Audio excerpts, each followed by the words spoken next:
नमस्कार, स्वागत है आपका एमपी खबर में। चलिए शुरू करते हैं आज की ताजा बुलेटिन। लेकिन उससे पहले आप हमारे चैनल को सब्सक्राइब कर लें ताकि डेली की अपडेट आपको एक ही वीडियो में सबसे पहले मिल जाए। सबसे पहले हम आज के हाइलाइट्स को जानेंगे, फिर खबरों को विस्तार से बताएंगे। तो चलिए शुरू करते हैं। एमपी में एसआईआर ड्राफ्ट लिस्ट जारी, 42.74 लाख वोटरों के नाम कटे, इस विधानसभा में सबसे ज्यादा। मध्य प्रदेश में ठंड ने एक बार फिर दिखाया तेवर, विजिबिलिटी घटकर 50 मीटर।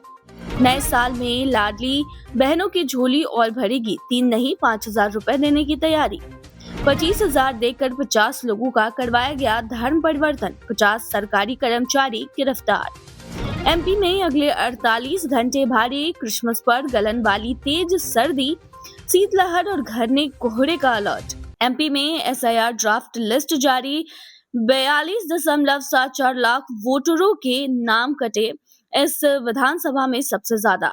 मध्य प्रदेश निर्वाचन आयोग ने विशेष गहन पुनरीक्षण के बाद मतदाता सूची की ड्राफ्ट लिस्ट जारी कर दी है। इस बार की सूची में बड़ा फेरबदल देखने को मिला है। राज्य भर में कुल 42,74,160 मतदाताओं के नाम सूची से हटा दिए गए हैं। अकेले राजधानी भोपाल में ही 4.38 यानी 4,38,000 से अधिक नाम काटे गए हैं। मध्य प्रदेश में ठंड ने एक बार फिर दिखाया तेवर, विजिबिलिटी घटकर 50 मीटर। मध्य प्रदेश में ठंड ने एक बार फिर तीखे तेवर दिखाने शुरू कर दिए हैं। कश्मीर के गुलमर्ग और सोनमर्ग में लगातार हो रही बर्फबारी का सीधा असर प्रदेश के मौसम पर नजर आ रहा है, जिससे सर्द हवाओं के साथ कोहरे और शीतलहर का प्रकोप बढ़ गया है। प्रदेश के उत्तरी इलाकों में हालात सबसे ज्यादा खराब है। कई जगहों पर विजिबिलिटी घटकर सिर्फ 50 मीटर रह गई है, जिससे यातायात व्यवस्था पर भी असर पड़ा। दतिया और रीवा में सड़क के साथ साथ रेल परिचालन भी प्रभावित हुआ। नए साल में लाडली बहनों की झोली और भरेगी, 3 नहीं 5,000 रुपए देने की तैयारी।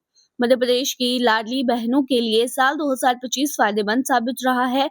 शिवराज सरकार में शुरू की गई योजना को मोहन सरकार ने न सिर्फ आगे बढ़ाया, बल्कि साल 2025 में लाडली बहनों को योजना में 250 रुपए की बढ़ोतरी करके उन्हें भाई दूज का उपहार भी दिया है। हालांकि साल बीतने के पहले मुख्यमंत्री मोहन यादव के एक ऐलान से लाडली बहनों की उम्मीदों को और पंख मिल गए हैं। लाडली बहनों को उम्मीद है कि आने वाले नया साल उनकी आत्मनिर्भरता को और भी बढ़ाएगा। उधर नए साल में लाडली बहना योजना की किस्त 10 जनवरी तक उनके खातों में पहुंच जाएगी।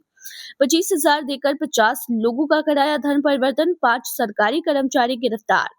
मध्य प्रदेश के शिवपुरी जिले में धर्म परिवर्तन का बड़ा मामला सामने आया है। पुलिस ने यहां के बदरवास थाना क्षेत्र में पुलिस ने धर्मांतरण के मामले में बड़ी कार्रवाई की है। अनुसूचित जनजाति के लोगों को प्रलोभन जरिए ईसाई धर्म अपनाने के आरोप में 4 शासकीय कर्मचारियों सहित 5 लोगों को महज 6 घंटे के भीतर गिरफ्तार कर जेल भेज दिया गया है। एमपी में अगले 48 घंटे भारी क्रिसमस पर गलन वाली तेज सर्दी, आज शीतलहर और घने कोहरे का अलर्ट। जम्मू और कश्मीर, हिमाचल प्रदेश और उत्तराखंड में हुई बर्फबारी का असर अब मध्य प्रदेश में साफ दिख रहा है। क्रिसमस के मौके पर राज्य में ठंड बढ़ गई है और बुधवार रात में तापमान में और गिरावट आने की उम्मीद है। मौसम विभाग के अनुसार न्यूनतम तापमान 2 से 3 डिग्री सेल्सियस और गिर सकता है। फिलहाल पचमढ़ी और कल्याणपुर ऐसे इलाके हैं जहां रात का तापमान पहले ही 5 डिग्री सेल्सियस से नीचे जा चुका है। रिन्यूएबल एनर्जी में देश में 6वें नंबर पर मध्य प्रदेश। मंत्री बोले, हम अकेले हैं जो कमा के देते हैं। मध्य प्रदेश के नवीन और नवीनीकरणीय ऊर्जा मंत्री राकेश शुक्ला ने बताया है कि रिन्यूएबल एनर्जी में 8,500 मेगावाट की आपूर्ति के साथ प्रदेश देश में 6वें नंबर पर है। इसके साथ ही 2023 में स्थापित सौर क्षमता 3,159 मेगावाट से बढ़कर 5,781 मेगावाट हो गई है। ये 82% की अभूतपूर्व वृद्धि है।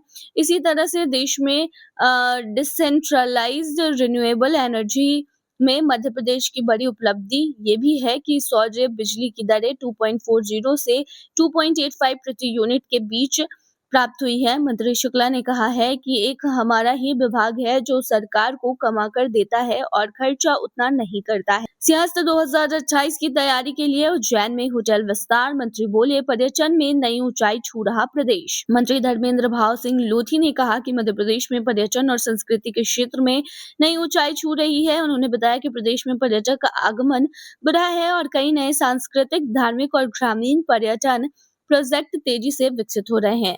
अमित शाह की सुरक्षा में छावनी बनेगा ग्वालियर। अभ्युदय मध्य प्रदेश ग्रोथ समिट में होंगे शामिल। केंद्रीय गृह मंत्री अमित शाह और मुख्यमंत्री मोहन यादव 25 दिसंबर को आयोजित होने वाले अभ्युदय मध्य प्रदेश ग्रोथ समिट में शामिल होंगे, जिसको लेकर पुलिस प्रशासन अपनी कमर कस चुका है। एयरपोर्ट से लेकर कार्यक्रम स्थल और शहर भर में सुरक्षा व्यवस्था के लिए कई टीम जुटी हुई है।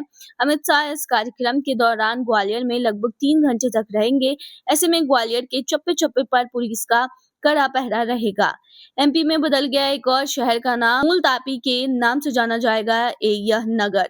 मध्य प्रदेश के मुख्यमंत्री डॉक्टर मोहन यादव ने बैतूल जिले की प्रसिद्ध धार्मिक नगरी मुल्ताई का नाम बदलकर मूलतापी किए जाने की ऐतिहासिक घोषणा की है। ताप्ती नदी के उद्गम स्थल के रूप में देश भर में विख्यात मुल्ताई का यह प्राचीन नाम अब पुनः स्थापित किया जाएगा। मुख्यमंत्री की इस घोषणा से क्षेत्र के नागरिकों, धर्म प्रेमियों और जनप्रतिनिधियों में उत्साह का माहौल है।